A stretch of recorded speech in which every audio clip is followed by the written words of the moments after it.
এই স্বৈর শাসনের অবসানের জন্য জীবন দিয়েছেন, তাদের পরিবারে যদি সামান্য একটু স্বস্তি আসে, সেটি আজকের এই প্রসিকিউশনের প্রাপ্তি।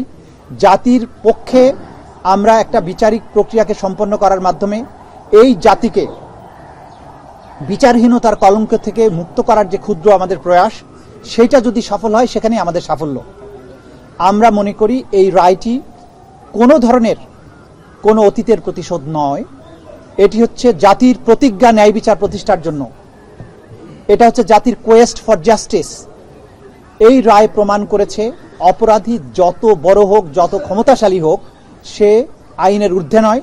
এবং বাংলাদেশ এমন একটি রাষ্ট্র যেখানে যত বড় অপরাধী হোক, তার অপরাধের জন্য তাকে জবাবদিহিতার মুখোমুখি হতে হবে এবং তার প্রাপ্য শাস্তি পেতে হবে।